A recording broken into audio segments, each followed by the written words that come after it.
This is the DTV Digest, the podcast that brings you news and reviews of films which didn't make it to the cinema. And now, here's your host, Mike Parkin. Hello, everyone, and welcome to the DTV Digest. I'm your host, Mike Parkin, and joining me tonight are Richard Hawes. Hello, everyone. Stephen Lockridge. Hello. And in a short while, Tom Jolliffe will be joining us for an interview where we're going to be talking to him about his upcoming film. Tom is a prolific screenwriter who's recently written a film called Renegades, which is our top review. In fact, all the films tonight were scripted by him. We're following up Renegades with Firenado, then Mega Lightning, WRATH of Van Helsing. Tom is also going to talk a little bit about his short shot called Estranged, and then we're going to round off with our DTV Throwback, KEATON'S COP. So without further ado, let's crack on. So to kick off the show, we're joined by Tom Jolliffe. He's a prolific screenwriter and friend of the show, and also contributor to the Flickering Myth website. Tom, welcome. Hi guys, thanks for having me back on. I'm assuming you still are writing for the Flickering Myth. I am, yep, still regularly contributing. I was in the middle of doing an article actually before I logged on for the interview, so still going, yeah. Now, Rich had a quick peek at your IMDb page, and he reckons you've got something 11 scripts currently in production or due to come out. It's probably something. I mean, there's a few that aren't even on IMDb yet, so yeah, I've got a handful that haven't even made it to IMDb yet. So that's just the tip of the iceberg. So how much time do you get for a script? It can depend. So like over Christmas, I did a couple of Christmas films. They've made it onto IMDb. I had about 10 days-ish on each one to get those ready. Mm-hmm. But they were fully sort of treatmented, and so they had everything kind of laid out. So I just had to sort of script it up. I see. Yeah. So certain things, something like Renegades, for example, had a longer development time, but part of that was kind of dictated by COVID at the time. So we almost had more development time as a consequence of that. Yeah.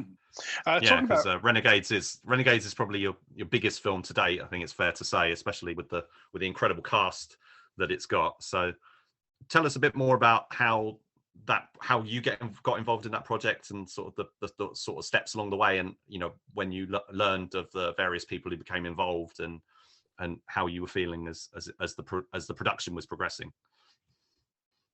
Yeah, so I kind of got involved on it around about May 2020, so round about sort of just after the kickoff of COVID. Mm-hmm. So at this point, everyone's at home, they've got loads of time. And I'd been speaking to Jonathan Sothcott, and he said, I've got this idea that I want to put into a script and eventually into production, which was a very sort of basic outline of what Renegades was going to be. Mm-hmm. A bunch of old boys getting revenge. At this point, he knew that Lee Majors would be in it, so he's good friends with Mr. Majors, mm-hmm. Which is all right for some, being best friends with the $6 million man. So yeah, we sort of knew he was involved. We knew Billy Murray would probably play one of the characters. So it kind of went from there, and then I started scripting it shortly after Daniel Zarilli came on board, and that's when it kind of branched out and became something a little bit more international. Yeah, because he's an American director, is that right? Yeah. And so is this a British film with an American director, or is it a co-financed British-American co-production? I mean, it's a little bit kind of half-half really. I mean, a lot of these films anyway, even if it looks sort of 100% British on the tin. There's normally money coming from America. There's not really much money at all in the UK really that gets put into these films. Yeah. Because one of the things I like about the film is, although it's got an American director, but you wouldn't really know it. It's a very British movie. It feels British through and through. Yeah. So I mean, we wanted to have that kind of sensibility in it, but we also wanted it to feel a little bit broader than just a standard gangster revenge film. So yeah, when Daniel came on board, he could attach people like Danny Trejo, Michael Pare. So their roles were kind of almost by chance as well. Again, it's down to the pandemic. Everyone's kind of at home and not had much to do. And then they had a little break where restrictions were kind of lifted a little bit over in the States. Daniel was over there at the time, and he just got the chance to film with Trejo, and then there was a chance that came up to film with Pare, and then the late great Tiny Lister as well. Yes, yeah, because he died in 2020, didn't he? So literally sort of 2 or 3 weeks after he shot his part for the film, sadly. So yeah, we got very kind of short notice. So I wrote scenes for them. We put them in. We got them into the script. And basically all those parts with those 3 were filmed before the majority that was filmed in the UK. And with the Danny Trejo sequence in particular, that was filmed literally in Danny Trejo's backyard. All right. Nice. I'll be honest, you do notice a certain change in the filming style when there's certain scenes that you think that wasn't shot along with the rest of it.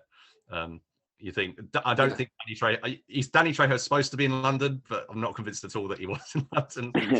That makes complete sense. Yeah, I mean, he's supposed to be in London. His character was a kind of variation of one that was there before, so it kind of got repurposed as Danny Trejo. Yeah. As it happened as well, Ian Ogilvy, he lives over in the States, so he was there. Oh, okay. So he actually was on set with Trejo. Yes. Yeah, I could see they were together, so I wondered whether he got flown over or whatever. I didn't realize that he was based there. Yeah, so that's how great. I mean, Ian Ogilvy is amazing. He's great in the movie. He's got. I mean, this film is it's kind of a spin-off reworking of the We Still Kill the Old Way movies that Softcop did before. Yeah, and I was a fan of the first one. I thought that was great, and I think taking that idea and doing it in a different way, and also but keeping Ian Ogilvy involved was a really good step. I think he's got a great presence and charisma about him, and he's quite different to the other characters. So there's quite a variety of presences. You've got Paul Barber and Billy Murray, and that they're all quite and Nick Moran, of course, all quite a diverse group. And you've had to write for these characters to make them quite distinctive, and I guess that helps having such a diverse bunch of actors to sort of bring those characters to life. Yeah, very much so. So I mean, I was writing very kind of specifically for all of them. Occasionally there would be like cast changes, so you'd start chipping away and rewriting certain characters, but for the most part, the Renegades themselves, we knew for a fair while who was playing who. Yeah. The last kind of Renegade to come in was Paul Barber, because it was just a role that was a little bit more difficult to fill, and then we went through a few lists here and there, and then he came in as well, and that was really pleasing for me. Well, he's quite left field casting as well. I wouldn't have expected to see him in that role, but he's really good in it. He really works really well. Yeah, I mean that was my thinking. It was a little bit. There was always supposed to be a slightly quirkier one there. So I mean, there was a few other actors they looked at, and they were always meant to be a little bit kind of different to the rest of the group. So yeah, Barber kind of fitted in that way. What we were looking at. But like all of them, it was just sort of a pleasure to write for a lot of these legends that I'd been watching since I was a kid. Yeah, from home and abroad as well. One of the things that does stand out on this, Tom, is the writing for the henchmen, because they're actually intelligent and they actually follow orders, which is quite unusual. You know, they see something suspicious, they act on it. You know, call the boss up. There's some weirdos in the club. You know, that sort of thing. And it's quite innocuous, but at the same time, it does stand out as being a little bit unique. That's good to hear. It wasn't something I was necessarily hugely conscious of, but you know, we wanted these villains to be kind of intense.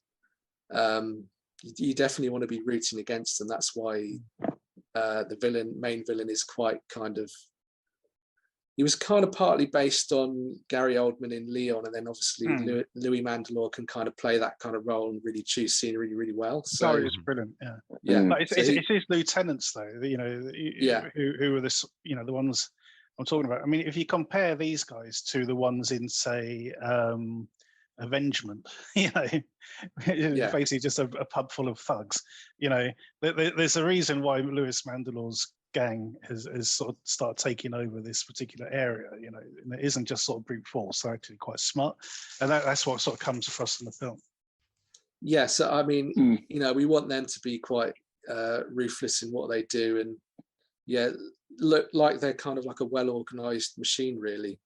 So, you know, those guys are kind of like the cogs, and Louis Mandylor is just, you know, he's the one behind the wheel, and he's a little bit, because he's slightly unhinged, he wants his, you know, his lieutenants to be very kind of regimental, I guess. Yeah, he's a bit of a micromanager sort of thing, isn't he? Yeah. But he's a great character, you know. And Louis Mandylor is, he's just great in the role, as Richard said.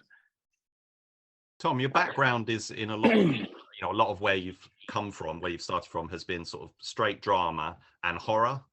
And I guess, is this your first like pure action script that you've had actually? I mean, probably not the first you've written, but the first you've actually had produced. And I know you're a big action movie fan, so that must have been something that you've been, you know, shooting for. Would that be fair to say? Yeah, definitely. Yeah. I'm probably a bit more of an action fan than I'd say like a horror fan, or at least the sort of horror films I ended up kind of getting into, doing like creature features and, you know, disaster films and things like that. So I'm very sort of eclectic in my taste. So I have like wide ranging tastes anyway. So I kind of only really do things that, you know, I think, oh, I'd quite like to do one of those, but action had always been something when I was first thinking about getting into film. Action was probably one of the main ones I wanted to do, but, you know, typically they're the ones that they tend to need. They cost more money, they need more names. You know, horror films and things like that, you can kind of get away with, you know, the concepts selling it for you. But, you know, something like Renegades, you need Lee Majors, you need Danny Trejo, and, you know, the rest of the boys to sell it. Yeah, one of the other films you wrote one of the horror ones. Actually, was what struck me was that the film. I don't think you've actually had a chance to see the final film, or correct me if I'm wrong. But the Van Helsing film, there's lots of sort of nods to things like Commando and stuff in that film. As there are action scenes in it, and I was wondering, you know, when you got given that project to do, or you were sort of gestating that, was like films like Steven Seagal movies an influence on sort of developing that film's ideas? I mean, yeah, there was a little bit of that, all that kind of era of films, really. And I was a little bit kind of influenced by things like Highlander as well, kind of like fusing fantasy with action. It's kind of an immortal warrior in the present day kind of storyline. Yeah, exactly. Yeah, so that one was kind of a little bit of a fusion with sort of action and horror. So I was quite influenced by basically sort of 80s and 90s films for the most part on that one. And a little bit by the Hugh Jackman one, I guess. I've always quite enjoyed that one, in spite of maybe some of its flaws. So have you got are there other action projects sort of gestating, or is it more sort of the horror stuff and the disaster movie stuff, I guess, which is sort of taking off a bit more now as well? Yeah, so I think with the disaster movies, I've kind of done my cycle on that. So there's, I think, one more due out, which is the Sky Monster or the Sky Kraken. Oh, okay. Yeah, that's already been written, produced, and it's just a case of when it comes out, when they finish off the VFX. Or they don't finish up the VFX, as is the case with some films. They seem to push them out before they're ready. You know, they get the distributors get a bit antsy, and they're like, no, we need content, we're just going to put it out. Yeah, I've had that a few times. Yeah. So horror, I'm still kind of doing. I'm sort of stepping. I've got 3 projects which aren't on IMDb yet. We can't be too specific, but I've got 3 projects on the go with Mark Lester, as in director of Commando. Wow. Okay. So 2, he's still doing the business. Did you guys see The Gardener with? No, it's high on my must-see list, but I haven't had a chance to watch it yet. Yeah, Gary Daniels and Robert Bronzy. Yeah. Mark Lester exec produced that one. Oh, okay. So I'm doing a couple of sort of IP adaptation horror films with him, because that seems to be the in thing at the moment, sort of IPs and adaptations and things. And then I'm hopefully going to be doing an action thriller kind of in the vein of Straw Dogs as well, alongside Nathan Shepka. So myself and him will possibly be producing something which Mark will oversee. Yeah, because you guys did When Darkness Falls, and any other? Have you guys worked on any other projects, or was that sort of the sort of starting point for you guys, that particular film? Yeah, we'd been developing a film before then called The Clan, which was kind of like The Hills Have Eyes, that kind of thing, set in the Scottish Highlands. But in terms of what we would have needed for the budget, it was way beyond what we had eventually for When Darkness Falls. So we kind of stripped everything back and did a small film first. And then we're looking at the moment at doing a kind of sort of folky spiritual horror film called Baby in the Basket. So we're developing that one at the moment. We're going to put that into crowdfunding in early spring, and then hopefully shoot later in the year. But at the moment, I'm kind of actively having a little bit of a shift into producing stuff myself as well now. Yeah, I think that's a natural progression for you. I think you worked on, you did production on of some of your earlier shorts and stuff, I believe, working with your brother. Is that right? Yeah. So I think, when I was first starting out, you kind of get to a point sometimes where you're trying to get your scripts out there and it's just not happening, for one reason or another, or, people are just, they'll get to a certain point and then the film just collapses and it just doesn't get made. So I sort of took the bull by the horns, really, and then co-produced a couple of shorts, couple with a friend of mine called Alex Lawton. So we did Out Together, which was like a crime drama. Then Winter Hill. I think I remember you guys. Yeah, I really like. Gave me a nice review for that one. Thanks again for that one. And then I did a couple with my brother, and once I got my first feature commission, it just snowballed. So I've kind of not had time, but I get to a point where I kind of want to have a bit more control again. So, were you saying that? I mean, how much control of, say, like other films? It seems like you're quite involved with Renegades, but other films, like any casting or anything like that, or is that all left down to the directors? Or for the most part, it's down to the directors. I mean, I can make suggestions here and there. I think like Nicola Wright, who you guys probably know has appeared in a load of sort of Scott Jeffrey films. I'd actually cast her. I worked on a Thai feature film like 4 or 5 years ago now, and I was head of casting on that for the UK side. I cast her in that, and then I recommended her to Scott Jeffrey for something else, and that's kind of snowballed, and she's ended up doing, I think she does like 5 or 6 films a year for them. And I like to think she's like the best in their stables. I don't want to get too too arrogant about it, but I picked her out. Come on, Scott, give me some credit. But no, otherwise, just the producers, directors, they tend to have most say on the casting. So for the most part, I'm quite happy with how these things are cast. There's some things where I think maybe someone's miscast, or if you're going to have a character with American accents, which is usually a prerequisite for a lot of these films, you need to at least get someone who can do the accent. And I sometimes think you get some good actors and they can't quite do the accent. So yeah, it can be a little bit frustrating when you don't have that control of having the perfect person you might visualize in a role.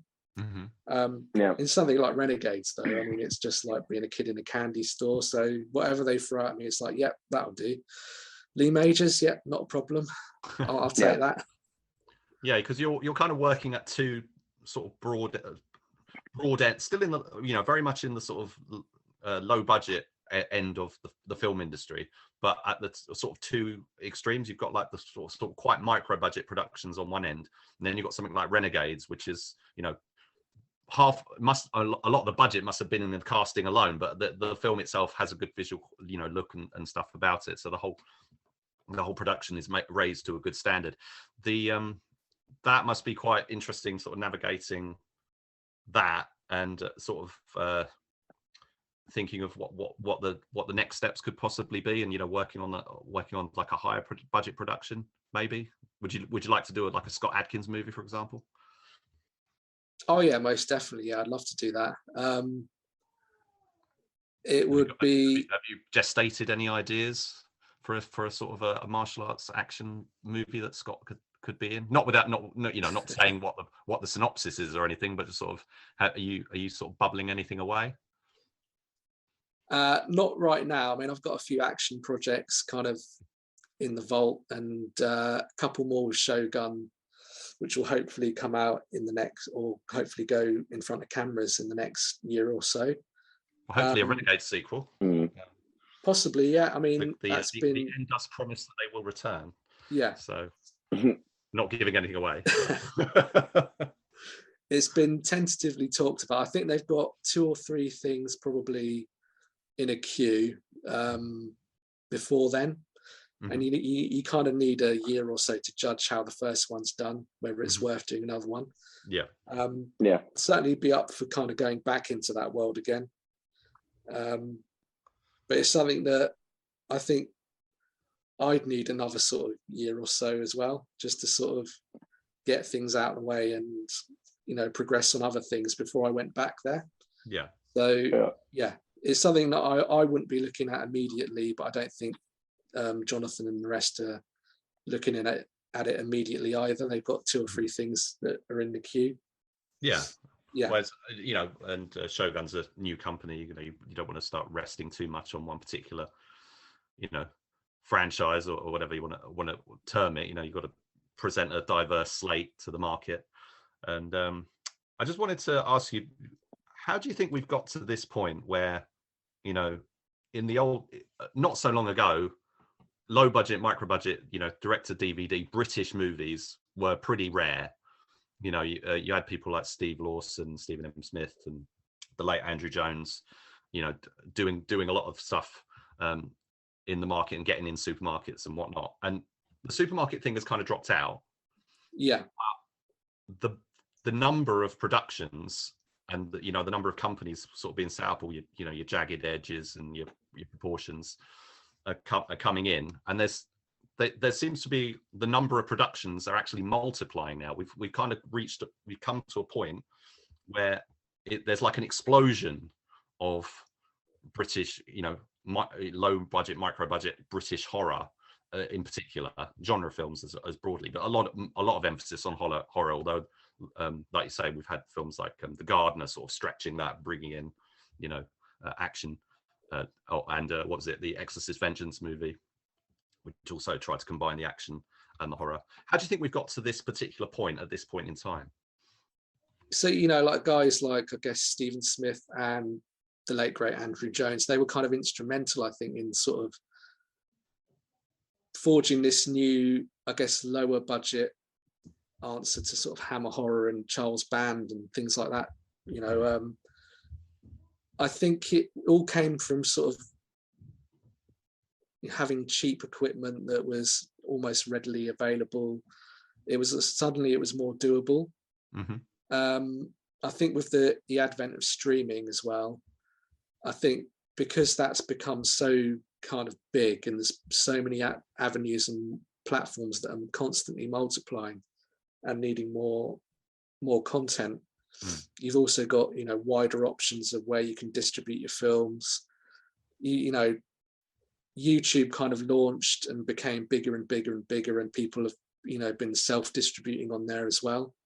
So it's a case of where maybe 20 years ago it would be very difficult to go off and make a film for like 10 grand, but you could probably do that nowadays. Mm-hmm. Collaborating with people and just gathering up and doing a film to start you off, really. I think that's what Scott Jeffrey and Rebecca Matthews did.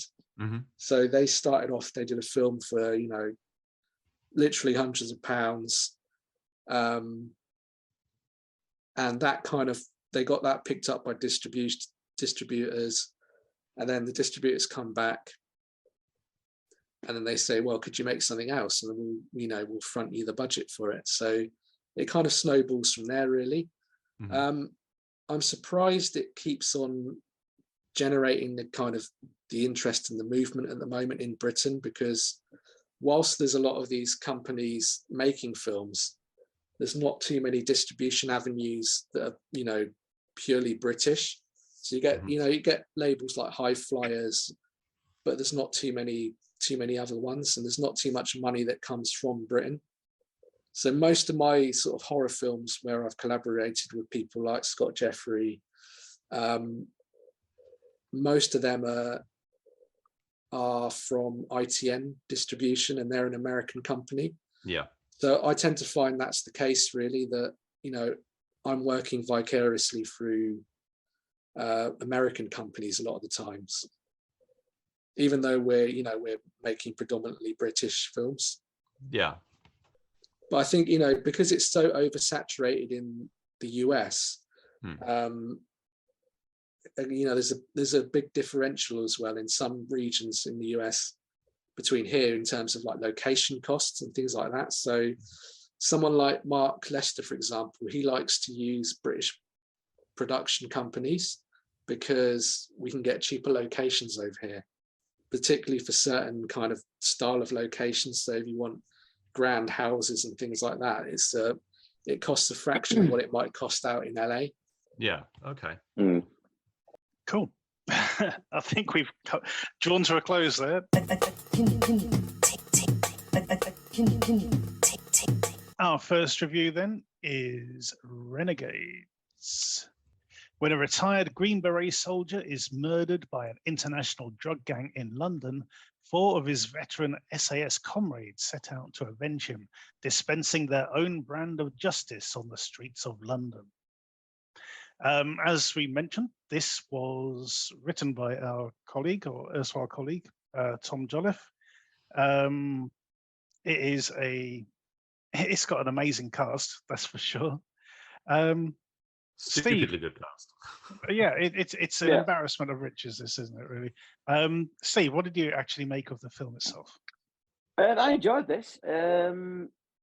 It's a Ronchill movie. It does exactly what it says on the tin.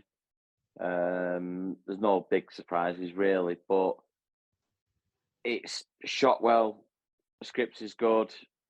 The acting is more or less all right. There's a couple that I weren't too impressed with. But yeah, it's enjoyable. It's funny. It's like, to me, it's like a British Expendables. You know, they all get together and do what has to be done, basically. And yeah, I was quite surprised to see, you know, some of the names in there. You know, like Lee Majors and Danny Trejo, which you'll find out a bit more about later, I suppose. But yeah, all in all, really enjoyed it. It is a very eclectic cast, Rich, this one. You know, on the one hand, we've got some, you know, familiar British faces, but at the same time, we've got these, you know, these guys who come in, big names from the States and elsewhere, sort of bolstering the cast, and they're used quite profusely throughout the film as well. Yeah, you got the film.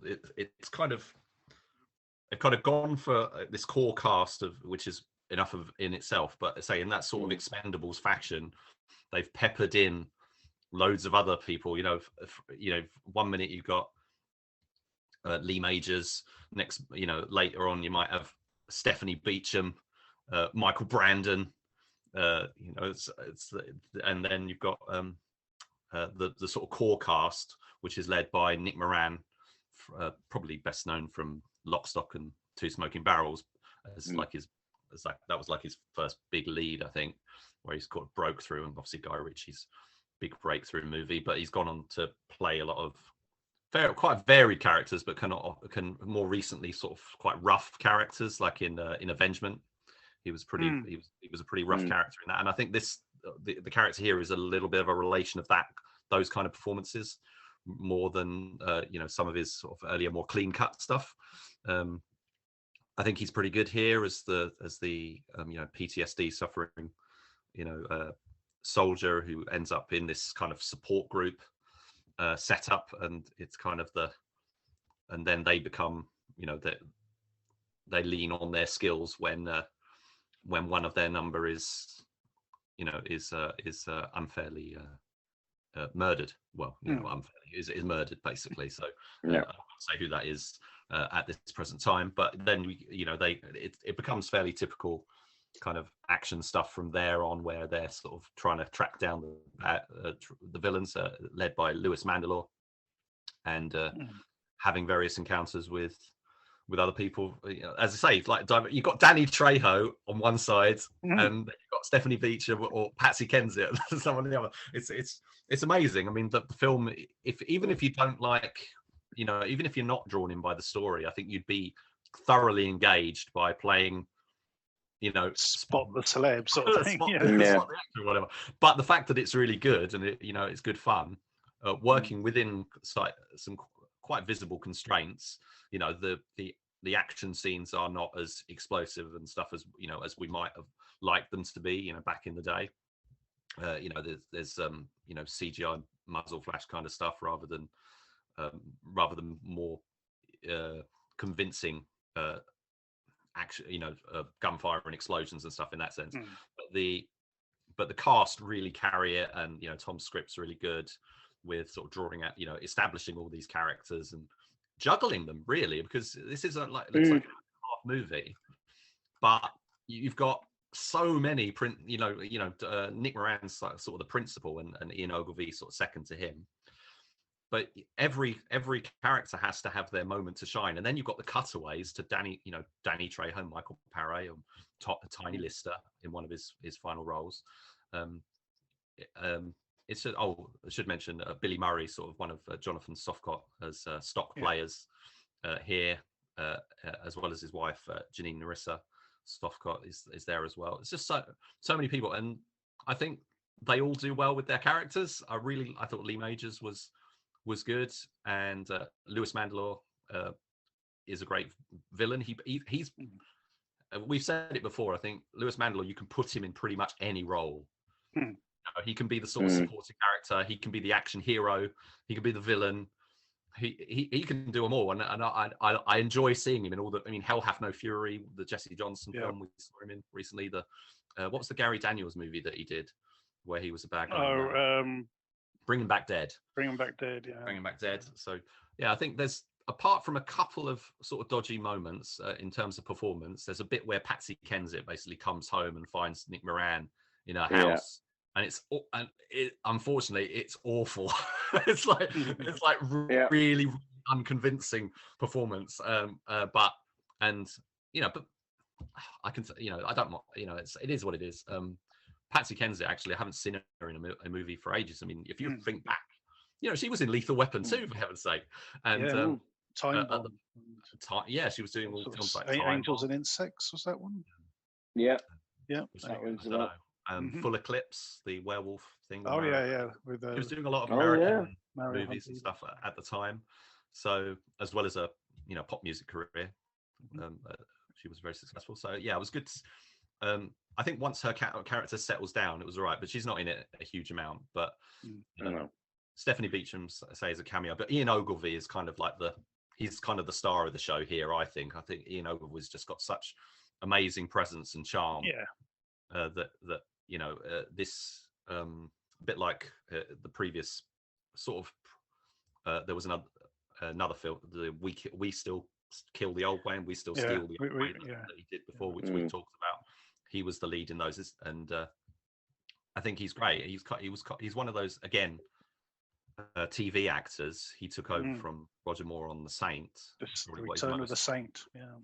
And he's kind of been here and there and everywhere in the film world, but these films are kind of putting him in the spotlight, and I think that's great. And he's definitely rising to the challenge. He would make, if someone was ever to write it, he would make a good retired James Bond. Yeah. You know what I mean? A retired 00 agent, basically. There was a what was it? The transporter refueled. I don't know if you ever saw that one. I did. Yeah, I wasn't impressed, but I did. I liked it. But the main character's dad, who was played by Ray Stevenson. Yeah, that's the kind of role that he played. He literally was, in everything but name. He was, James Bond retired, and that's how he played the character. And I could really see Ian Ogilvy doing something similar. You're absolutely right. I mean, he's just got amazing presence. Louis Mandylor also. He just engages in every scene he does. He's just completely believable in the role. And he gets to be Australian in this one. And he gets to be Australian. Yeah, which is good. But the clothes he wears and everything, he just looks really smart. He's running this really nasty criminal empire, doing trafficking and drugs and all sorts, and just not batting an eyelid. Being shown a van load of scared girls who have been sold off, and he's like, "Yep, okay, load them up, clean them off." Nick Moran gets a really good monologue when he meets the guys, when he goes to this sort of support group, and that was really good. Really sold the character and the sort of the trauma that he's constantly living through. It was very solid. The only sort of thing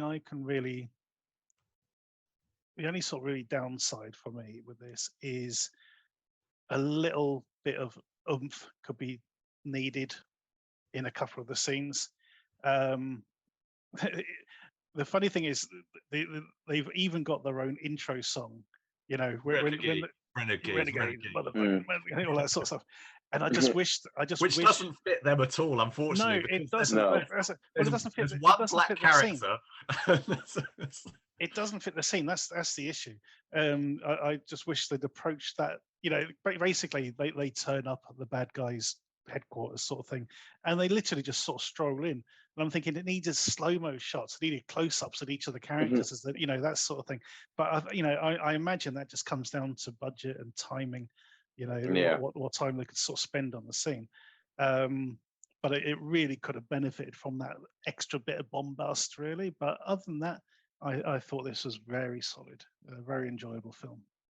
Yeah, just mentioning that song, it doesn't really fit, but at the same time, it's very, very catchy. I do like it. I just keep thinking about it after the film. But yeah, it was an odd choice. It's kind of the sort of thing they were doing in the 2000s or whatever. It was just like, yeah, we'll do this movie and then get a rap song in it for sort of no real reason. Yeah. Well, this could be down to the production companies. You know, I mean, it could be down to the American partners saying, "Oh, we've got this artist on our books. We'd like to put one of his songs on the soundtrack or something." You know, so there you go. Yeah, director. Anyway, it's American director Daniel Zarilli. This one, he's done quite a diverse amount of films. But did we cover Hollow Point, the film he did with Luke Goss? Did we cover that one? I don't Rings think a bell. I think I may have reviewed it. Oh, I haven't seen it. No, it's the one with got Jay Moore and stuff in it. I haven't seen that one. But no, he's got a film with Marco Zaror that and Johnny Strong that I'm really looking forward to, called Invincible. Oh yeah, I know that one. But he's got, he's got quite an extensive filmography. So he's done action before. It's just sort of interesting. And the Asian Connection, the pretty rubbish Steven Seagal film. He did that one as well, and he's worked all over. He's done all sorts, but I thought it was quite I thought I think he's brought something to the table, but I think it still has a very sort of British look and feel. The cinematography is by a guy called Vince Knight, who I'll probably mention again later, who seems to be able to give a good look to working on low budgets, but he sort of gives it a good sheen. With his work, and so I think the sort of start, yes, it's got its problems, it's got some slight flaws here and there, but for what it is, I think it delivers absolutely, and it's well above average for some of the sort of low budget films that we've seen lately, especially sort of what people are trying to do in the UK with with the sort of more limited resources. It's a different kettle of fish to an I Am Vengeance. It's not that kind of movie. Yeah, but it's definitely sort of mid-tier. Well worth seeing. It's not. It wouldn't play well in a cinema, but I think it's definitely a Friday night, a beer and a pizza kind of movie. And I think it will do well. I think the cast alone makes it fantastic watch. Indeed. On that note, how are we going to score it, Steve? I'll give it an 8. All right, I'm giving it a 7. And Rich? I am going to give. I loved it. I enjoyed it even more the second time around. I think I'm going to give it a high 7. Okay then, 2 7s and an 8 for Renegades. Go check it out. Our next film is Firenado. A team of scientists inadvertently create a twister filled with fuel which catches fire. A Firenado. Meanwhile, a mob accountant finds himself under siege by opportunistic armed robbers.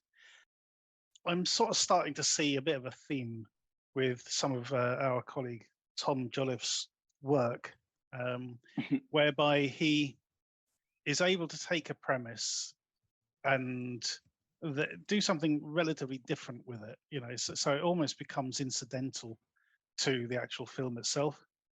So we have this setup of scientists, this trio of possibly amateur scientists who come up with this sort of technology for mucking around with tornadoes, basically, and it goes horribly wrong. This thing gets filled with a fuel and gets ignited. So then, basically a huge twister of fire sort of burning across the countryside, and these people trying to warn people that who are in its path. It's an interesting mix. It's also one of these cases where the trailer is a lot better than the actual film itself, because what the trailer is able to hide are the very long dead spots in the film where nothing is happening. for long periods, which is a shame. Steve, how did you get on with Firenado? Yeah, it's all right. I think what they're struggling to do with these is match up the content to the budget. You know what I mean? Yes. It's very cheaply done. You know, it's mainly set in a VW camper van. Really, you know, that's without even back screen, you know. yeah, it's literally just, you know, a curtain across the back of it. I get what you're saying. It's like, you know, we'll chuck in like something else we're going to come to later. You know, we've got the natural disaster going on, but we'll cross it with like a home invasion heist type movie. You know, which does save on the budget a lot. You know, you're not having to destroy monuments or anything to, you know, for spectacle. No. You can concentrate on a bit more sort of human drama. Yeah, and again, like we were saying earlier, I presume it's supposed to be set in America because they are talking with American accents, but it's clearly shot in somewhere like Scottish Highlands, and you know, it doesn't really replicate where it should be. But it's an interesting concept. It's done quite well. They just do need a budget or decent effects, you know. Say something along the lines of remember Monsters from years ago, Gareth Evans did. Yes. You know, which I think he made for peanuts, but because it was a VFX thing, the effects were great. You know, he did it all himself. They kind of need something like that, or more of a budget, just to give it that bit of spit and polish, to be fair. Yeah, I absolutely agree. Rich, how about yourself? So I watched this after the film we're going to talk about next, and they're quite comparable. And I thought this was without giving too much away, I definitely thought this was the better of the two. And I think there's a couple of key things I liked about it. One, I thought some of it was shot really, really well. The cinematographer Vince Knight, who did Renegades, I think he's got a good eye, and he works with the light and the shadows and stuff. And he seems to love red filters, especially with this. A lot of the time, the Firenado is represented by some red light, too red, really. I think it should be sort of more of an orangey. But if you watch 2 or 3 films that he's done, it seems to be like a signature thing that he does. This sort of red lighting in at least one scene in the movies that he does. But there's a couple of when you get towards the end, I think there's a couple of really nice locations. There's like this house, a great wonderful looking establishing shot.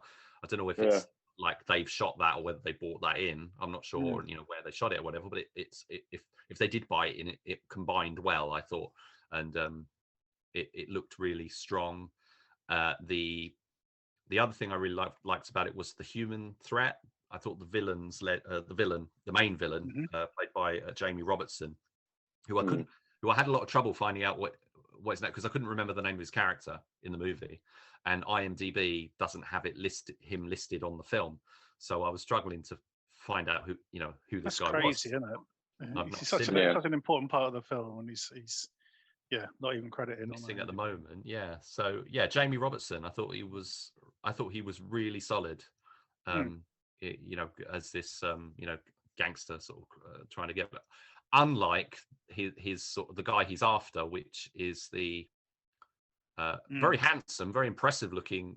He looks a bit like Ryan Felipe, doesn't he? A little bit. Daniel. I can see it, or an Alex Pettifer or something like that.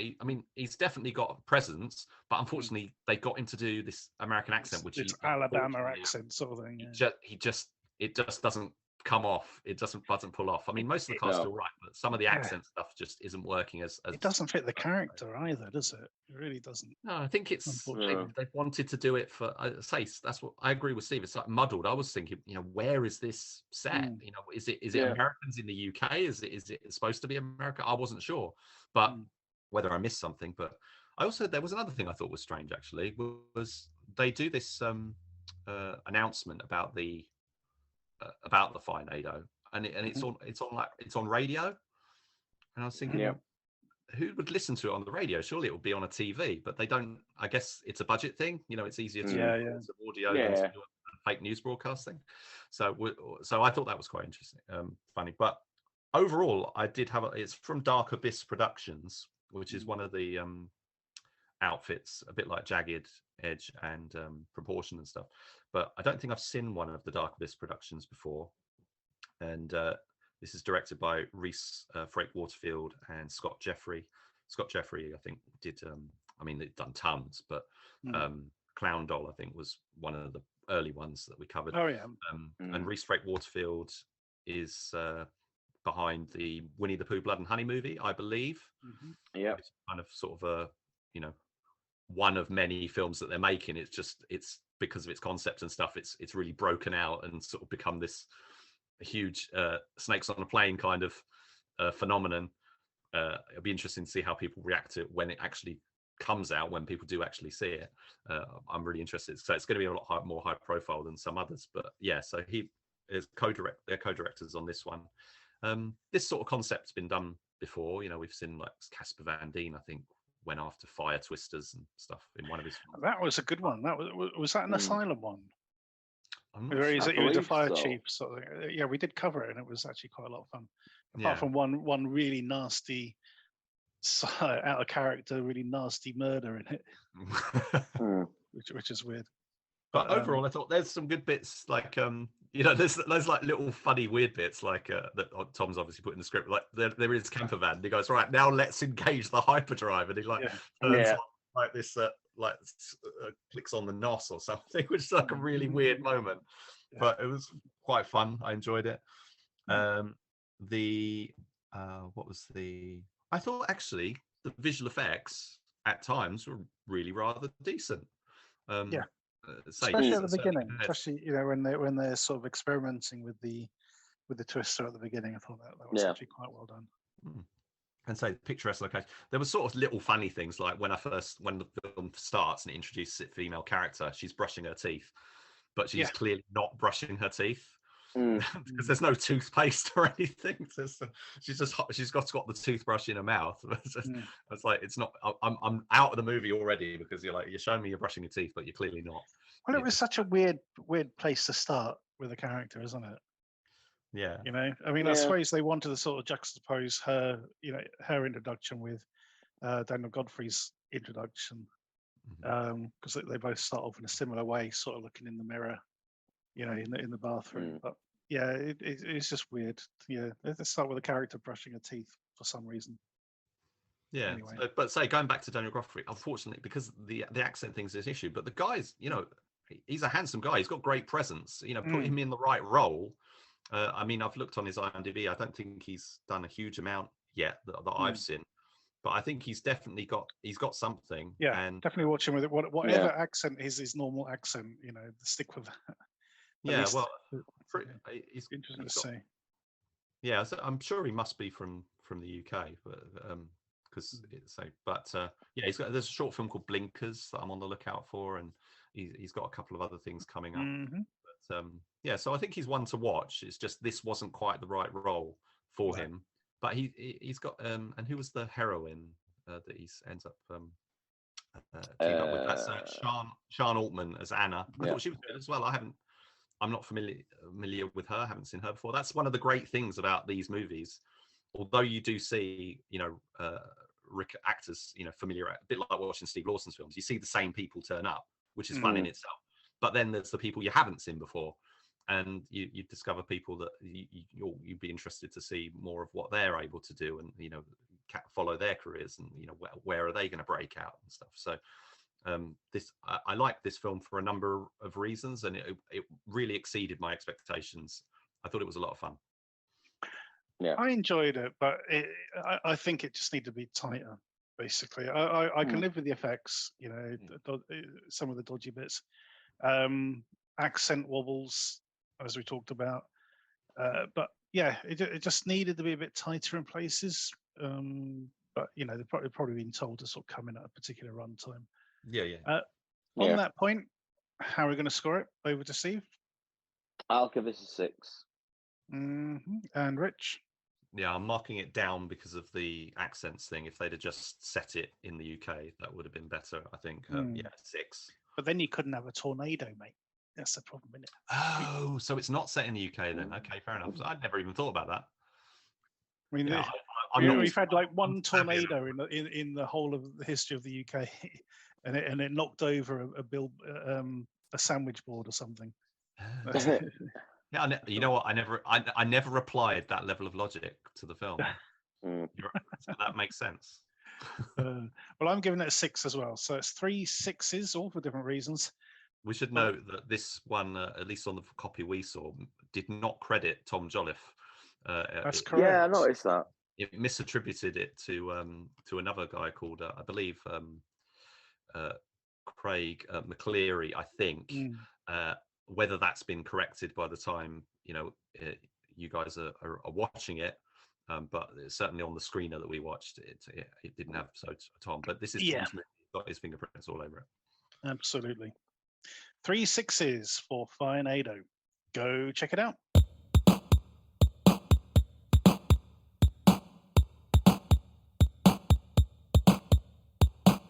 Our next review is Mega Lightning. After a violent thunderstorm scares a house party, the guests flee to a nearby home for shelter, only to discover a more sinister hand is at play. Again, we have what could be, in other hands, in other budgets, a big disaster movie. But here, Tom Jolliffe, our friend and a guest this week, has opted to basically have the Mega Lightning almost in the background and have this sort of sinister sort of kidnap plot going on in the foreground. Steve, over to you. Yeah, like I was saying with the last one, Firenado, you've got your natural disaster / Silence of the Lambs slasher movie, really.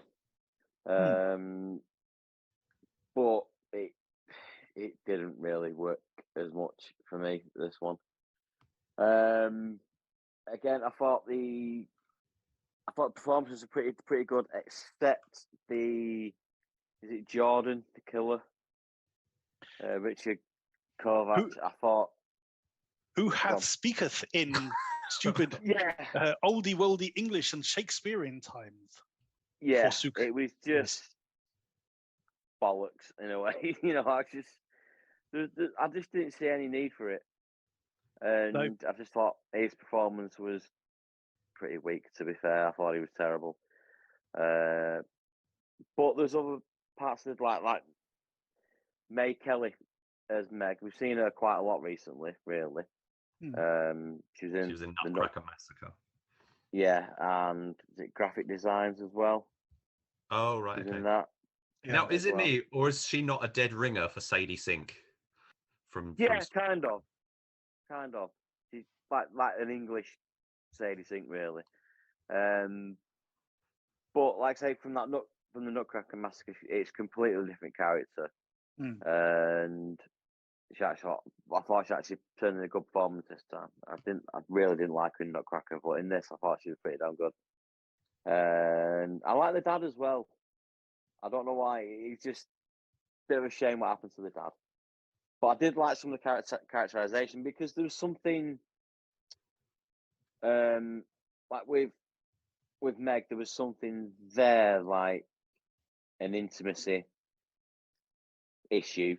And the boyfriend's kind of like, he seemed to be like a yard man just after what he could get, but he actually did seem quite a genuine, no, it's fine, we're not rushing anything, really nice kind of guy. And then you've got a sister's boyfriend who's an absolute dick. Absolutely. And it just like mess with your expectations a bit, I thought. But apart from that, yeah, some of it was just a little bit raw. But the effects again aren't going to be the best in the world. But yeah, apart from that, yeah, it was okay. Rich, what are your thoughts on Mega Lightning? So this is definitely a tier down from Firenado. It's just not got just the sort of the things that I thought lifted Firenado up. This doesn't have, but it's still a lot of fun. I did like a bit like you. I wasn't really struck with May Kelly, her character at least in Nutcracker Massacre, but here she's playing a much more likable character, and that seems to fit her better. I liked her and her sister as well, who she doesn't seem to be credited on the IMDb listing for this page, but the actress playing her sister. Although I don't know if this was just me, but it seemed like the family all had different accents, but maybe that was just me. But they were good. What was it? Yeah. Unfortunately, the secondary plot, the sort of thriller plot with the kidnapper, the sort of misery-ish kind of stuff that's going on, or whatever, Silence of the Lambs. It was overacted, and the sort of old English speaking things just doesn't work. That unfortunately, that was a very weak part of the movie. It brings it down. That's where I say, like, Firenado, loved the villain. I thought it was really strong performance. That really lifted it up. This one, unfortunately, it kind of drags it down a bit. There's also the visual effects, which aren't as good, and there's some silly. These are like British asylum movies, basically, which I love. I love the fact that they're even being made, which is great.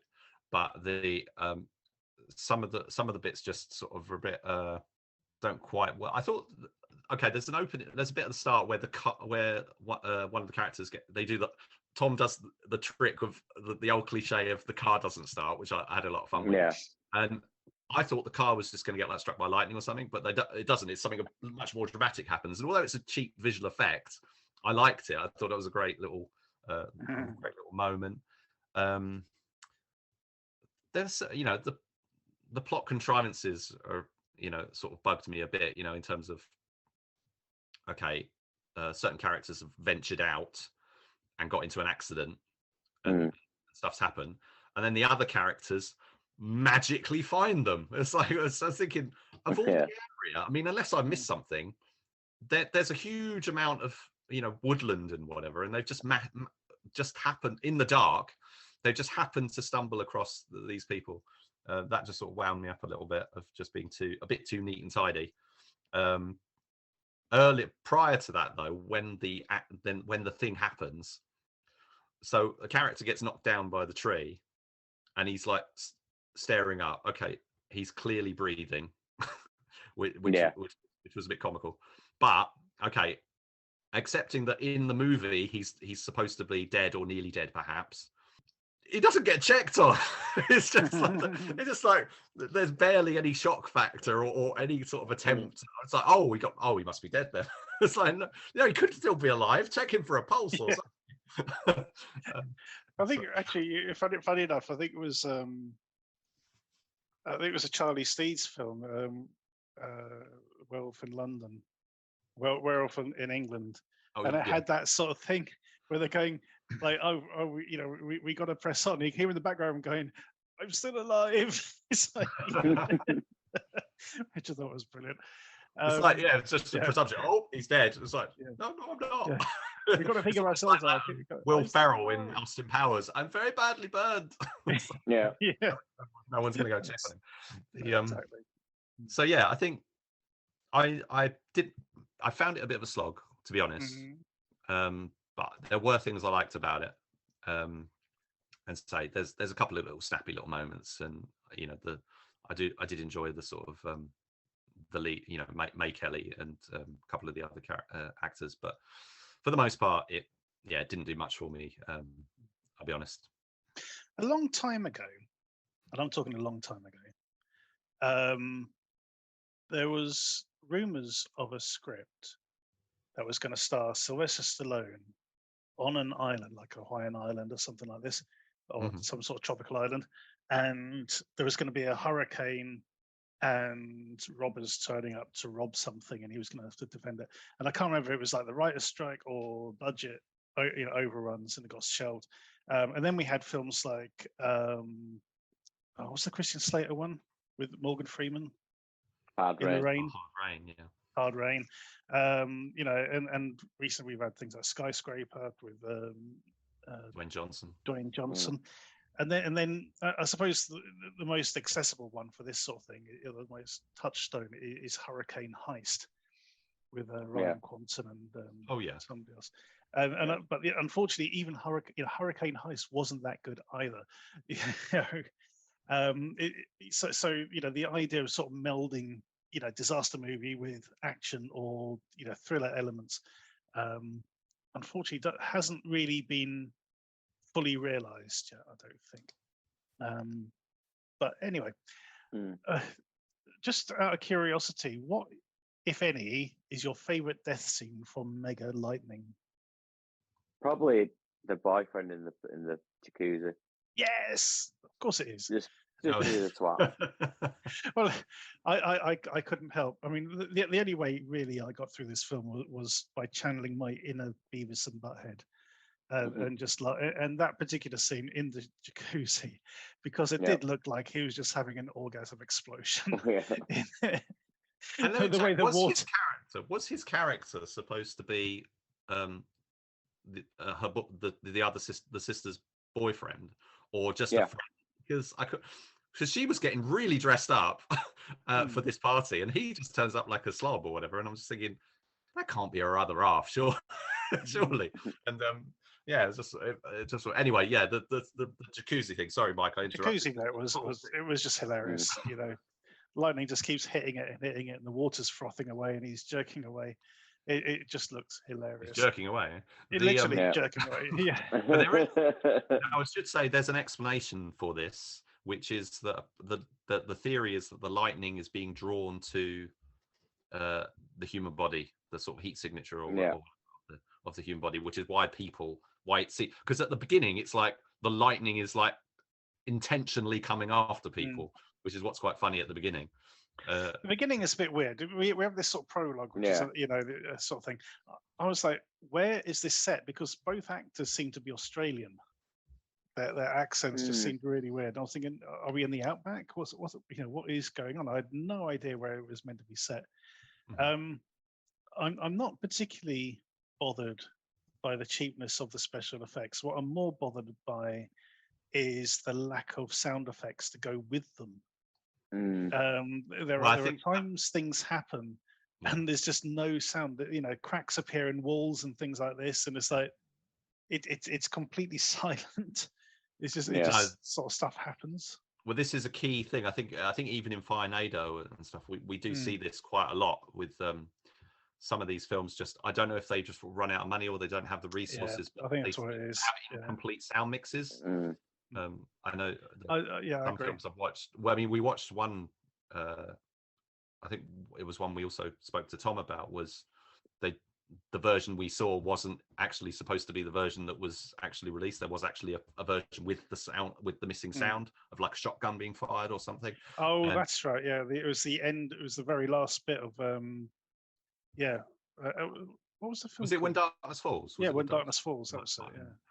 Yeah. So this sort of thing. So again, this becomes one of those little sort of niggly bits, but I can kind of sort of get past it. But yeah, it is noticeable, unfortunately. If you think that there's supposed to be a big sound there, you're expecting it. You know the conventions of what's expected, and when it's not there, it sort of feels a bit the absence is notable. Exactly. Yeah.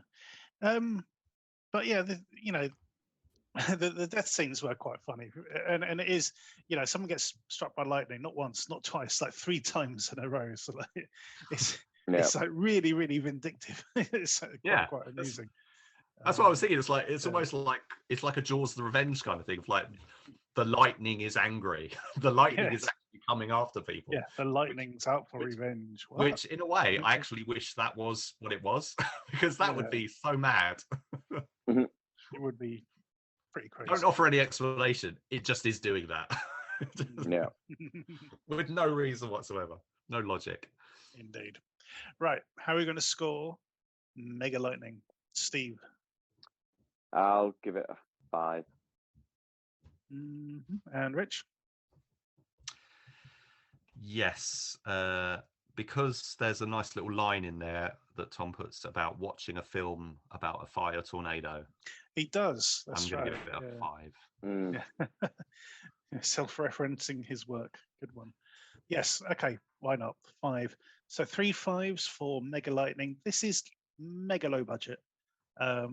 So, take that with a pinch of salt. Don't expect Twister or anything like that. But there is some fun to be had here for sure. So 3 5s for Mega Lightning. Go check it out.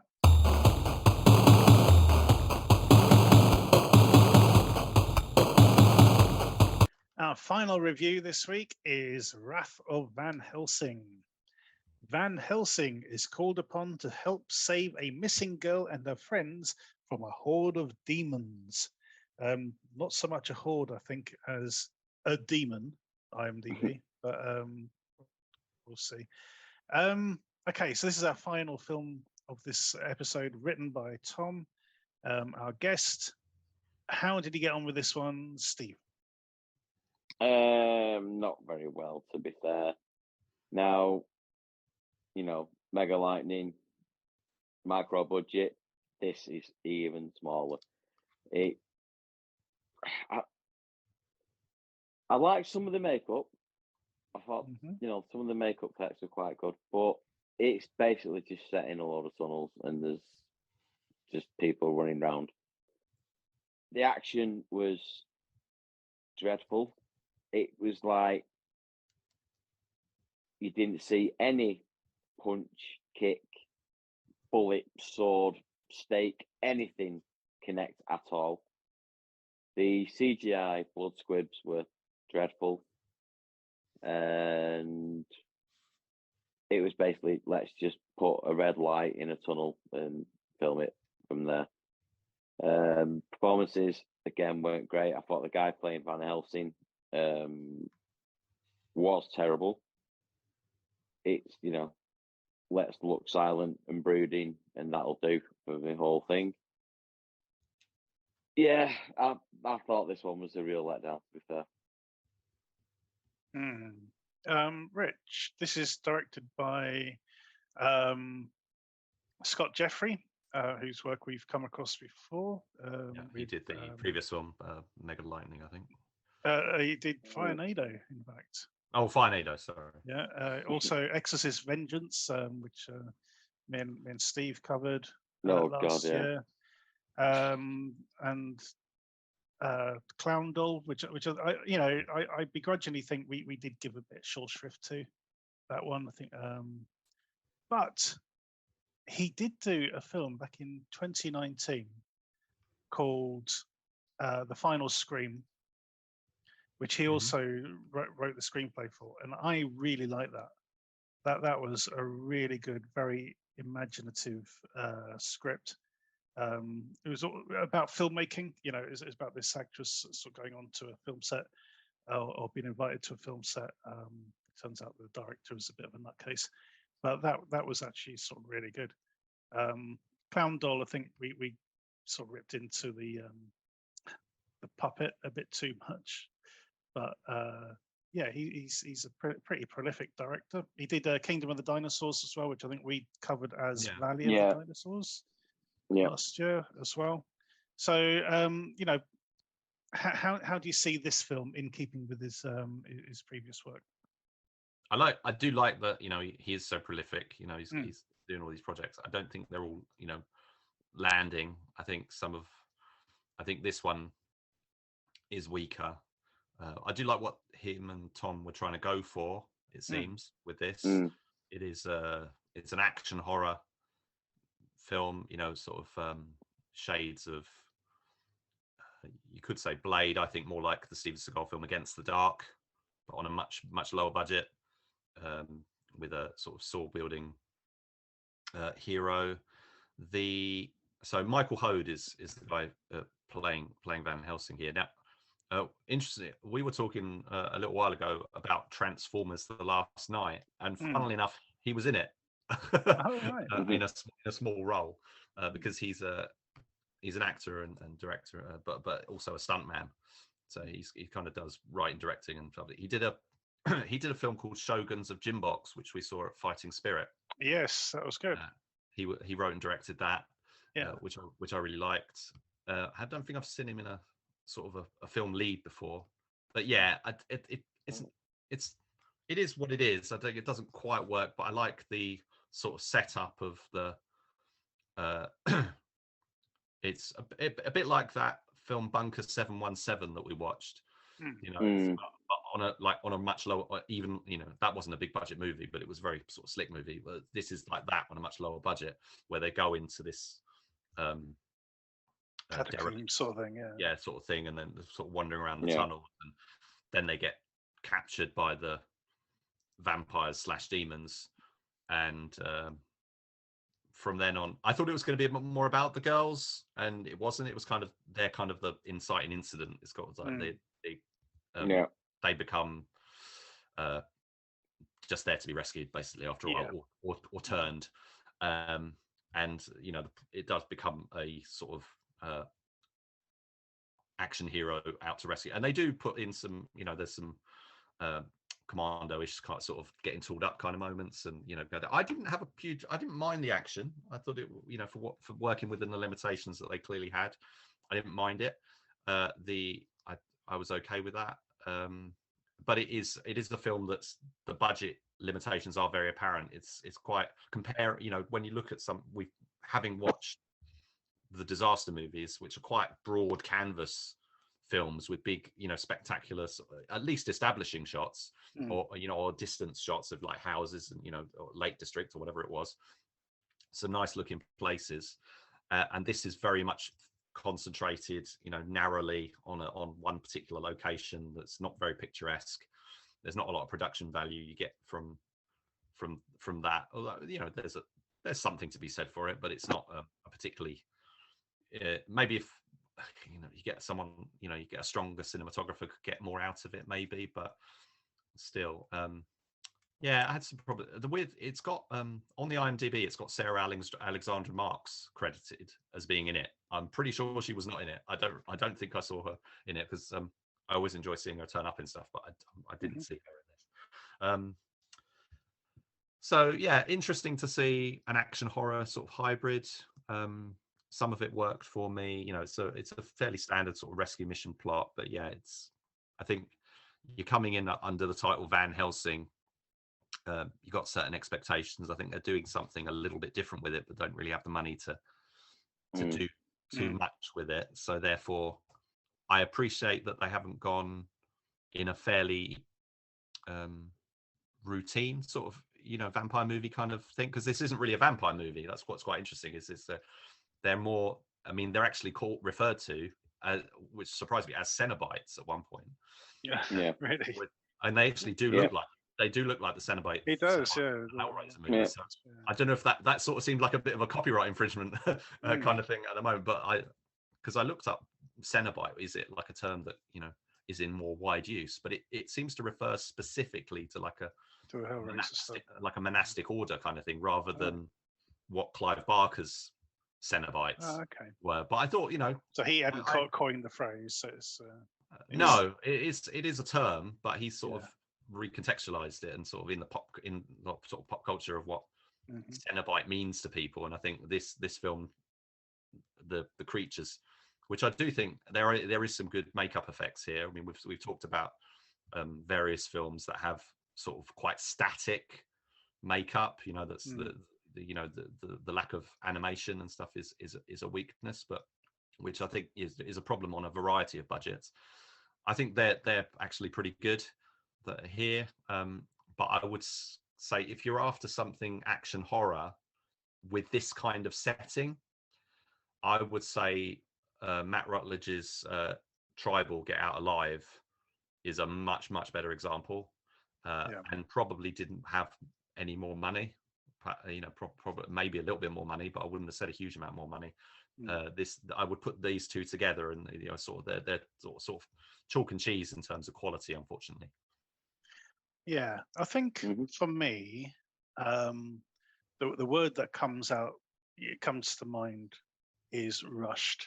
You know, this I think they had a very short production sort of timescale for this, and certainly no time for any of the action beats to sort of really be, you know, sort of fleshed out in any sort of significant way.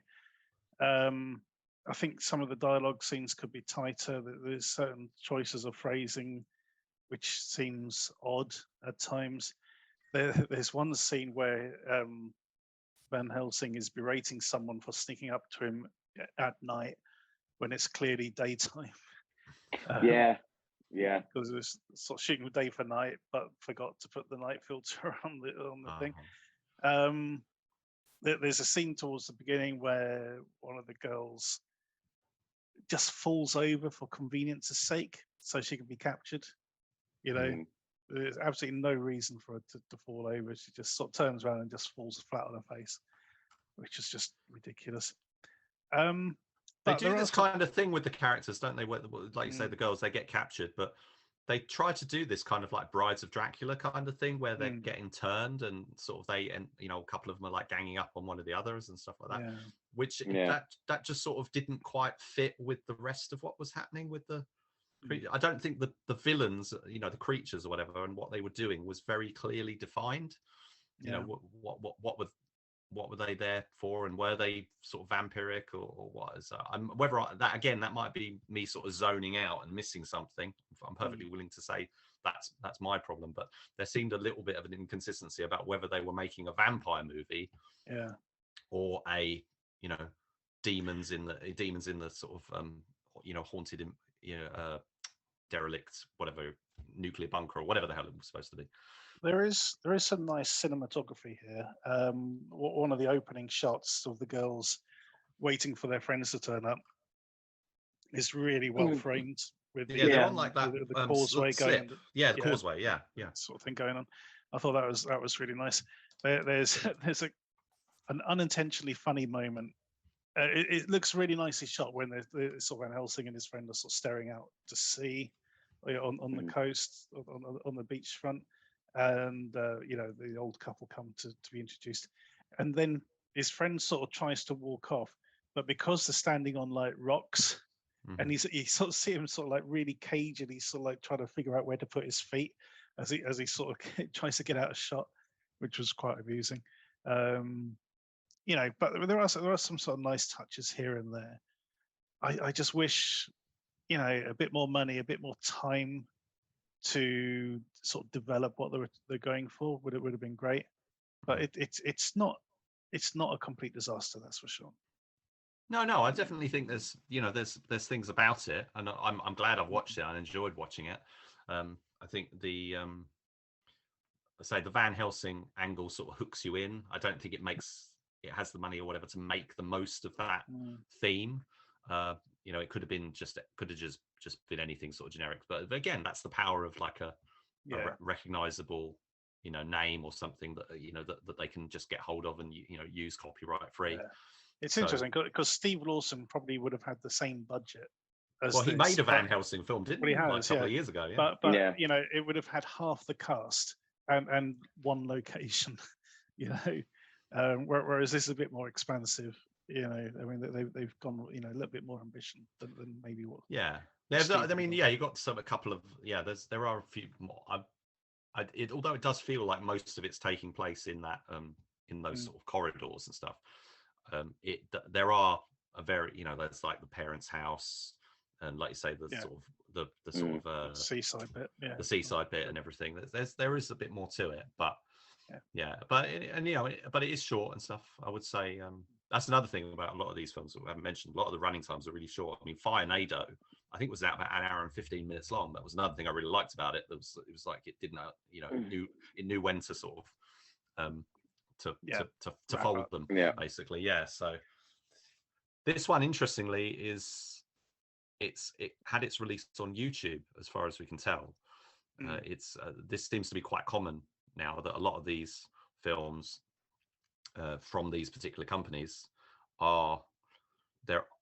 they're going in one or two directions. They're either ending up on like Prime or something for rent, or they're turning up on YouTube, or both. So this is on a couple of different channels on YouTube, but I think Mega Lightning has had like a, you can go and rent it on Amazon kind of release, but it's also free on YouTube. And then you got something like Firenado, which I think is probably more of just a rental. So yeah, it's interesting to see where these films are going in different directions. I think in this case, YouTube is kind of the right place for it to end up. It's not the sort of thing you'd really want to pay like £3.50 to rent. Okay. On that note, guys, how are we going to score it? I'll give it a 4. Okay, and Rich? Yeah, I'm going to go 4 as well. I believe it is a 4. It is definitely the lesser of the 4 films that we were reviewing tonight. But at the same time, there are things we did like about it. Hope that comes across. If you like this sort of thing, definitely go check it out.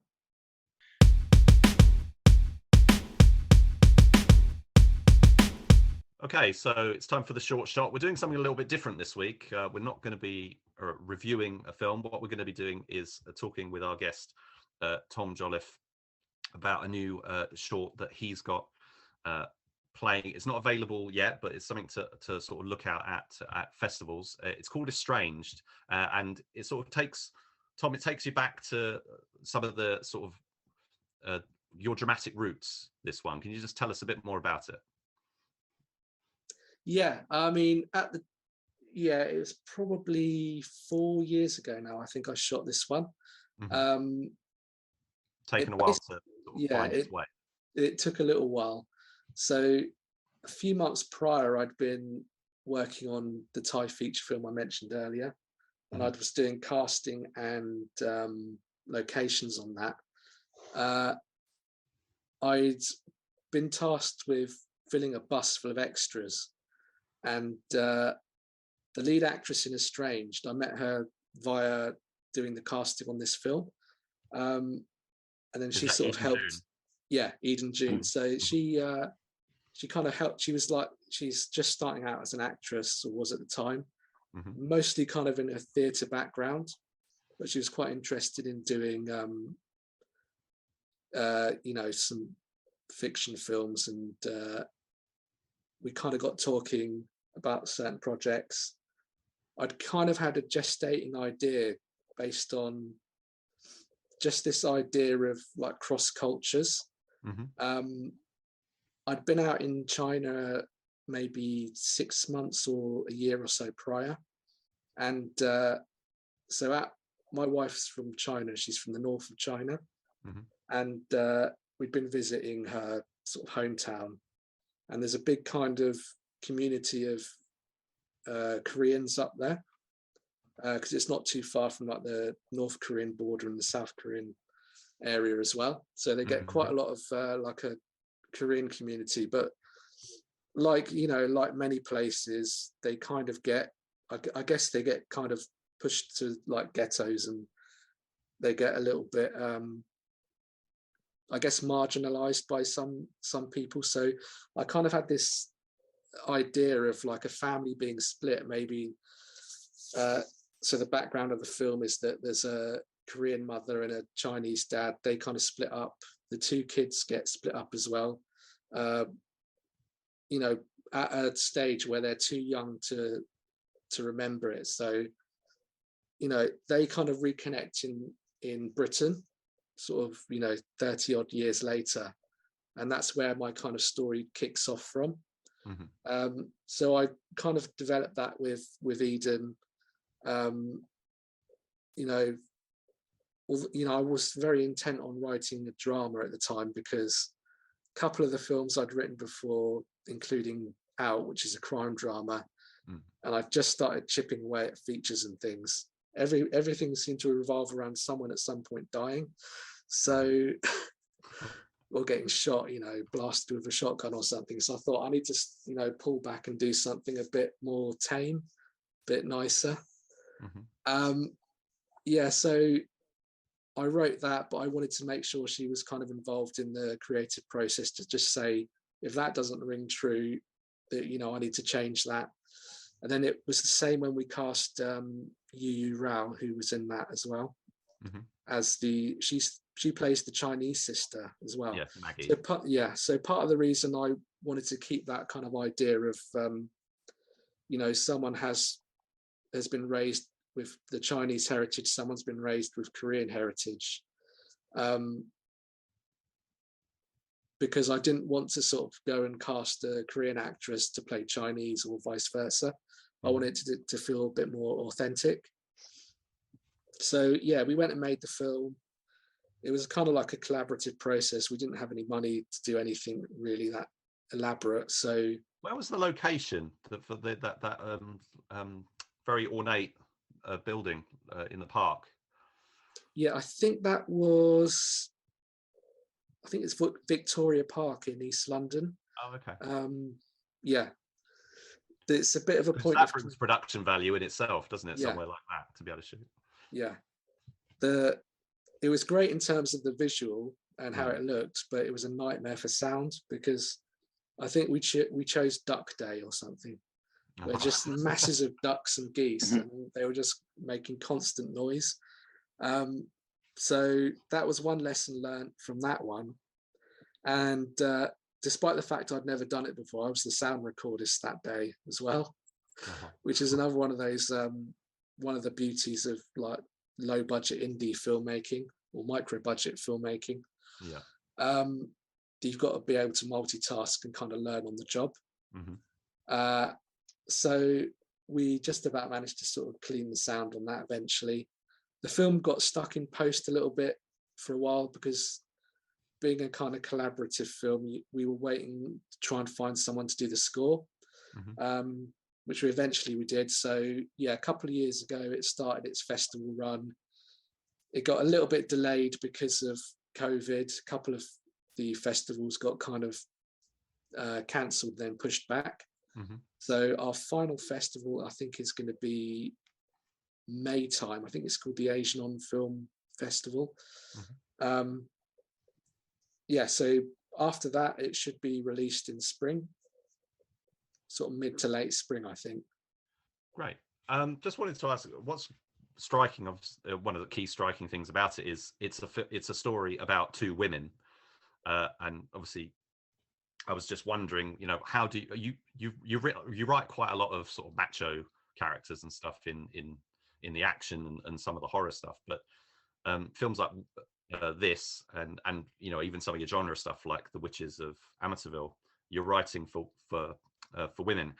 How do you feel? How do you adjust to, you know, to writing for female characters? And you know, how do you find that, or do you find it quite easy to do? I just raise my voice a little. No, I think it's.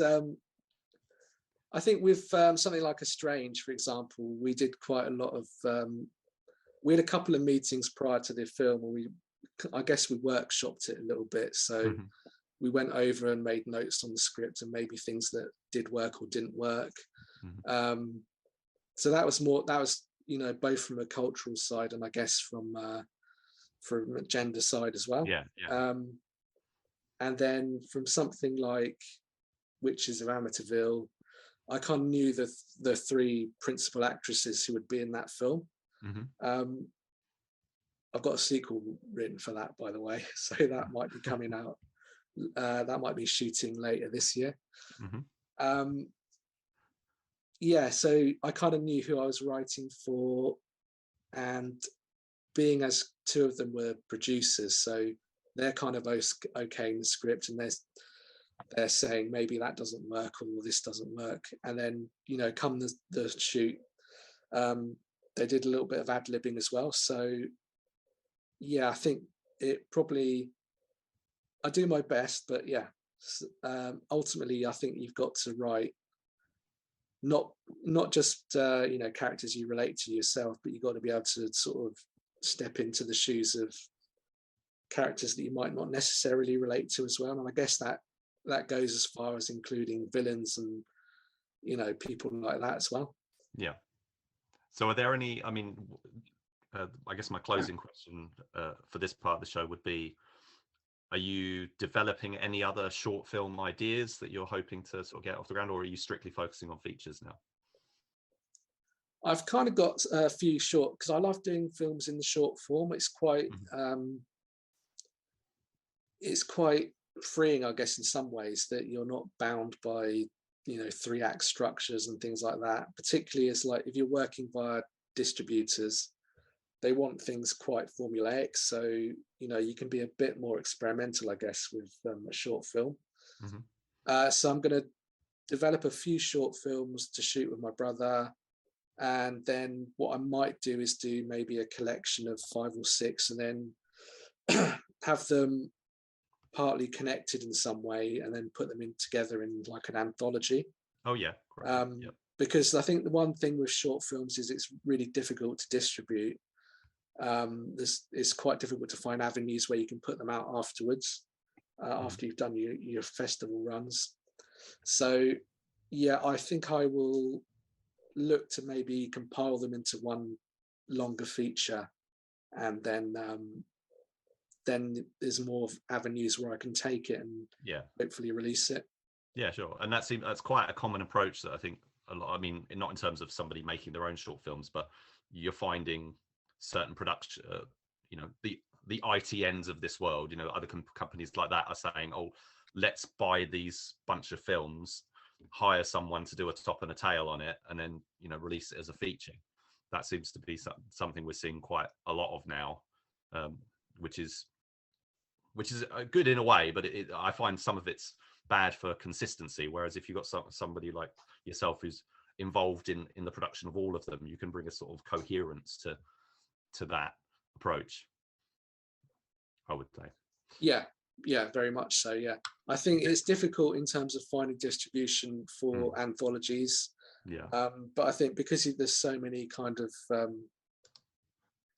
self-distribution routes at the moment, it's it's worth doing, I think. Yeah. And we mentioned your brother just in passing a couple of times there. The film that he directed and you wrote that was of particular note to me, and we covered it on the show, was The Dark Recess. So that's we'll just sort of give a mention that's still out there. That's available to rent on Amazon and probably other platforms as well. That's a half-hour short, that one. So you guys sort of developed a much more involved story there. Yeah, I think that was another one where we didn't want to kind of go and waste money and spend too much on making a short. We just wanted to kind of pick up a camera and kind of go, really. And yeah, it was quite freeing to do that, and do something that we could kind of have full autonomy on, I guess. Okay, so Estranged, still doing its festival run. Keep an eye out for it. When it is released, we will put out a link for you guys to follow on our Twitter page, DTV Short Shots.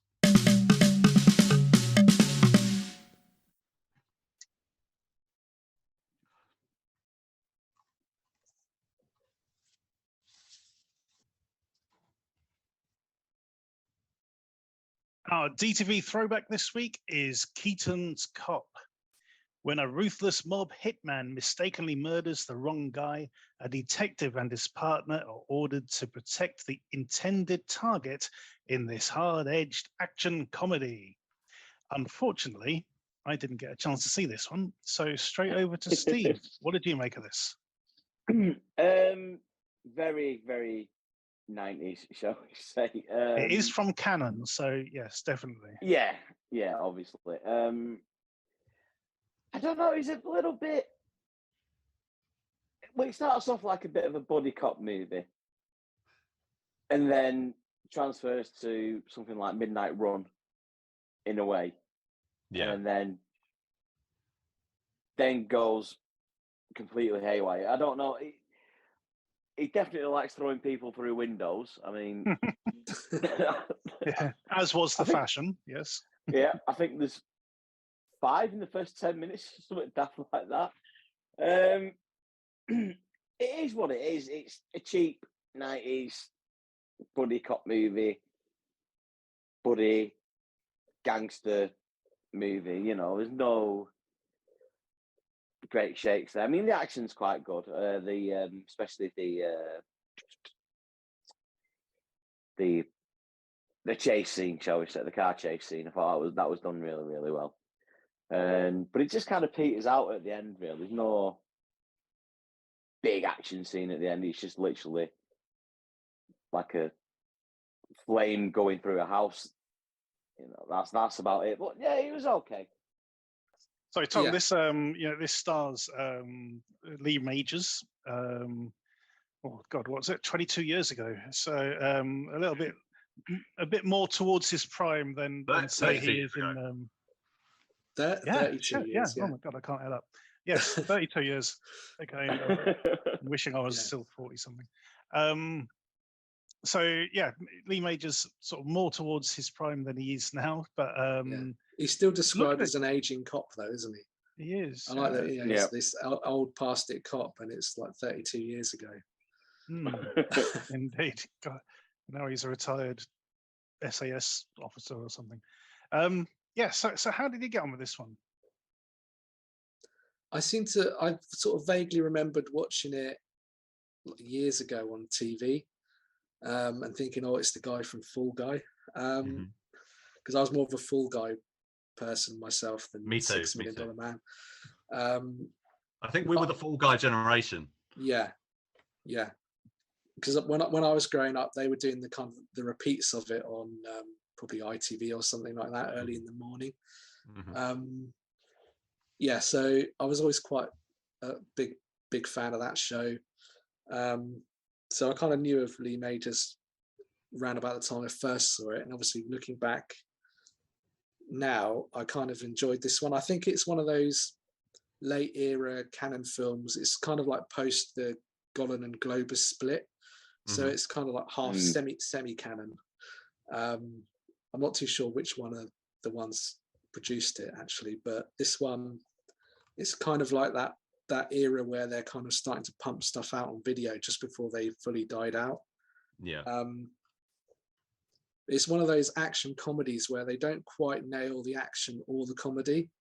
It kind of reminded me in that way of something like Rescue Me with Michael Dudikoff. Which is kind of like a road movie, mismatched buddy kind of thing. But I still kind of found it enjoyable, watchable.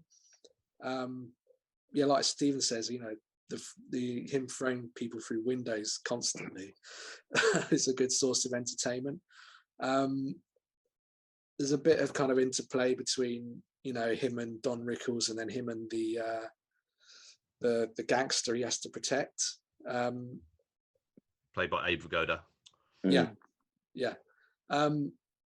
It was quite enjoyable. I mean, they don't really kind of nail anything particularly well, but it's one of those where you might find it like late night on a Friday and kind of switch on, and then it probably passes the time quite well. I had it on VHS, way back when. I wish I'd kept hold of it, because it's really hard to get hold of now. The film is, we found it on YouTube, and it doesn't seem to be anywhere else from what we can tell. But this was a straight to VHS release here in the UK, and I can kind of see why. Apart from that, like Steve said about the car chase, it's a really long car chase. It just keeps going. But I was a bit tired of it, but it was a good car chase. That's some good stuff in it, and I quite liked it. But it is kind of like an action film without much action. There's not a lot, and the comedy doesn't really always land, so it's kind of a bit weird. The Lee Majors is the lead, but he's sort of consigned to being the straight man, and I don't think the film capitalizes on what he's capable of bringing. I mean, he was on the Fall Guy for several years, and $6 Million Man as well, for a reason, and I don't think that this film sort of gives him anything to do apart from throw people out windows and sort of be a stand-in sort of Clint Eastwood kind of figure, really. but I did enjoy it. I think it's, you know, it is of its time. It's got its chance. It's quite unusual in that, you know, sort of Don Rickles is the partner who dies, and he wants to sort of avenge in a sense.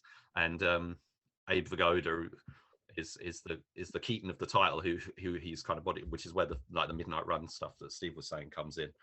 And it does become this cop and a crook kind of double act film, which there's loads of examples. My Blue Heaven is a favorite. I mean, that wasn't a cop movie, but that was Rick Moranis and Steve Martin, worked a lot better, I thought.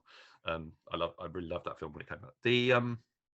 So it's not great, and it's got some problems. I mean, they kind of really fast track a romance for him at the beginning of the movie. Oh my God, yeah. and it's just it's a very, say, of its time, sort of macho, misogynistic at times kind of representation of I mean, he goes to his ex-wife's house and gets upset that she's got someone there and throws him out the window. I mean, it's like, yeah, that's completely understandable. Why that's terrible that she should do. It's a very macho sort of misogynistic sort of worldview that was quite prevalent back then. And I think, you know, and then they sort of turn it around and say, oh, it's okay for him to have a relationship, you know, so, but his wife's not allowed to. I know she's supposed to, you know, done him over and whatever, but, you know, it's that kind of last Boy Scoutish kind of thing. But the I thought it was, it doesn't outstay its welcome. It's quite, you know, quite a breezy watch for what it is, but it is sort of the Abe Vigoda show for the most part, and Lee Majors sort of doesn't really get to sort of stretch very much. So I kind of understand why it wasn't much of a hit, but we don't have many films like this where Lee Majors was the lead. So I'm glad that it was made and that it exists. Majors was much more of a TV star. What I find quite interesting with this one is comparing it when we're talking about like Renegades. Well, Renegades is about a bunch of elderly action heroes, and here we are with Lee Majors teaming up with Abe Vigoda, who was no spring chicken. You know, he's in a retirement home at the start of the movie when the bad guys are trying to assassinate him, and so it's about an elderly man. It's an action movie about an elderly man, which I thought was quite a timely sort of tie-in. I would say it's worth seeing, but it's no Renegades. Indeed. So I think in summation, what we're saying is that Keaton's Cop has a decent car chase, lots of people being thrown out of windows, and it knows when to go get its coat. Yeah, perfect. Yeah. Okay, so it's kind of it's a lesser tier canon movie, probably along the line, you know, on the same level as something like Three from the Heat, the Robert Ginty one. You know, I'm not sure. Collision Course, the Jay Leno Pat Morita movie, might be another good sort of one from the same period, sort of cite as an example. There were loads of them. They were doing buddy cops left, right, and center, weren't they? Absolutely. Or buddy cops, or buddy, you know, certain situations. It was the in thing. I mean, this is very much. This is 1990, so it was kind of at the. I mean, there was still a long way to go with the buddy cop movie, obviously, and it's still going now. But kind of as you were getting from the 80s into the 90s, it kind of run out of a lot of ideas, and even Clint Eastwood had done a couple that. He'd done, I mean, the Deadpool came out 2 years previously. Oh, I love Deadpool. And it is the sort of thing that The Last Action Hero was taking the piss out of as well, with its teaming up of like different buddies. So you had like the cartoon cat teaming up with somebody, you know, all that sort of stuff. You know, oh my God, what else can we do? You know, Whoopi Goldberg and a Tyrannosaurus Rex. Indeed, yeah. Dear. I mean, you had the Hidden, Dark Angel, you know, all that sort of stuff. All sorts of stuff. Definitely, I'd say it's worth a watch, Mike. I would say it's worth you seeing at some point. Yeah. Okay. So we've managed to find a copy of this on YouTube. It isn't available on any of the major streaming services, as far as we can tell, in the UK at least. You know, God knows, probably on Might be on Tubi. Might be on Tubi in America. Yeah, they seem to get everything. But yeah, it's probably worth checking out. And that's the end of this week's show. So thanks to Tom for joining us. Thanks a lot for having me on. Yeah, no problem, mate. Obviously, you don't know what we think of your films right now. But it's a 10 out of 10 from me anyway. So. I'm sure.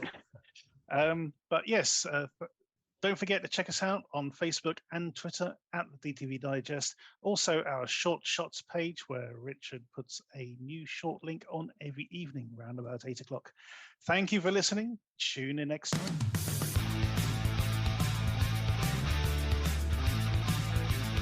Thank you for listening to the DTV Digest. Let us know your thoughts in the comments and tune in again next time.